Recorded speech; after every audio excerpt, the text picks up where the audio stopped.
Hey everyone, welcome back to another video. So, as we know, one of the biggest news stories of so far of 2026 is the Minneapolis shooting, where a ICE officer shot a 37-year-old woman named Renee Good. Now, this is probably the next almost George Floyd incident, because there's a lot of people who are saying that he was in the wrong or that she was in the wrong. So it's really it's a really heavy debate, and there's always new videos coming out to see where we're trying to really see, was this a what was the intent? There's a lot of things that we don't know about this. So jumping to conclusions is rash. Now, of course, we can make conclusions on the pieces of evidence that we have so far, but here's kind of what my thoughts are. So first of all, we don't know how this woman got here, like what she was doing, if she was trying to mess with ICE officers, mess with their investigation, whatever she was trying to do. We just know that she was there, and it kind of looked like she was blocking the road. And these ICE officers pull up, and they're telling her to get out of the car. One of the ICE officers stands in front. She starts to back away, but then she drives away because someone's telling her to drive, baby, drive. And he unloads, I believe, 3 shots,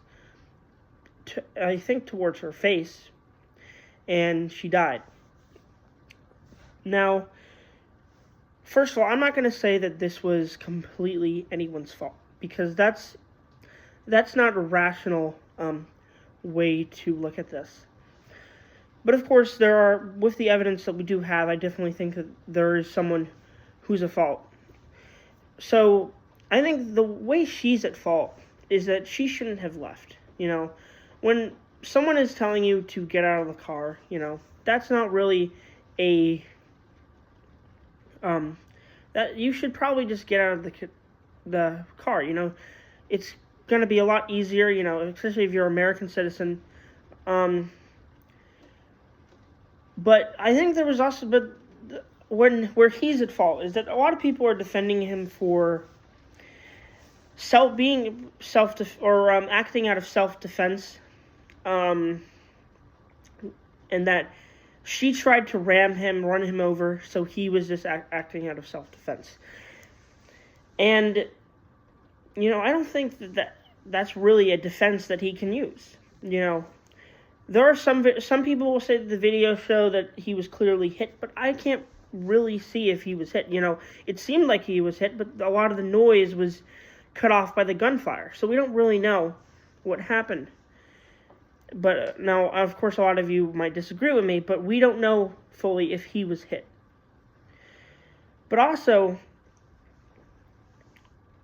does that give you a reason to fire 3 shots at someone? And remember, he was fine. As far as I can tell, he didn't fall. It looks like he almost had nothing, not even a scratch. And what we know about him is that he had an issue with a similar thing with a car running off or a car hitting him or something. I don't remember what it was, but I know that he has past trauma with this. And what I think this was a man who has trauma. He was reacting out of anger and fear, which is not the way that a law enforcement officer should be acting. And now a 37-year-old woman with 3 kids is dead. And I think that, it's not really, I think that it's definitely, a thing where he's more at fault, because he clearly wasn't acting rationally. There's the rational response when someone is clearly just trying to leave. She wasn't trying to ram him. It was clear that she was just trying to leave. Is the rational or the irrational response is to shoot her 3 times.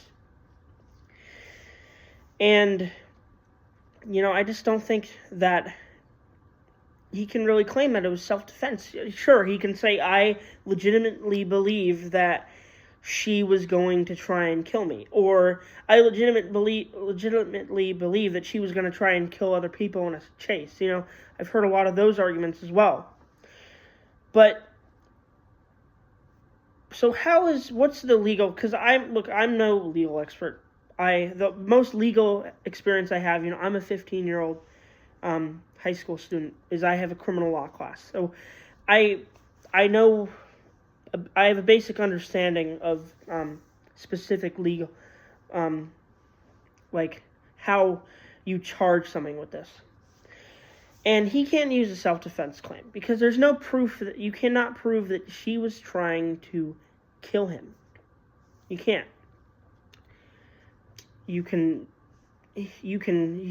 claim that he was acting it out, like that he legitimately believed that he was going to die or something, or get killed by her, get run over, but we cannot prove that she had the intent of doing that.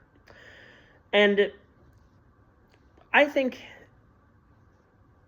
the worst that could happen to him is probably he'd get charged with voluntary manslaughter.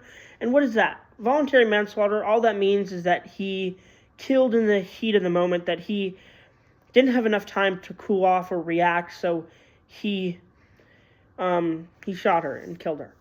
So I definitely think that this guy should be, at least with the evidence we have now, should probably be charged with voluntary manslaughter. I mean, I don't know. Maybe he'll get acquitted. Who knows? You can't charge him with murder. I'm never going to say that this was cold-blooded murder, because murder is when you actually kill someone with intent, where you plan it. Premeditated murder, but this wasn't there was no premeditation. This was all in the heat of the moment. And I definitely think he overreacted. I know that he has a lot of trauma. He at least should probably lose his badge, because if you're going to react like that, that's a dangerous person to, if you're going to react to something like that, if you have trauma like that. So that's just my thought. Tell me your thoughts in the comments.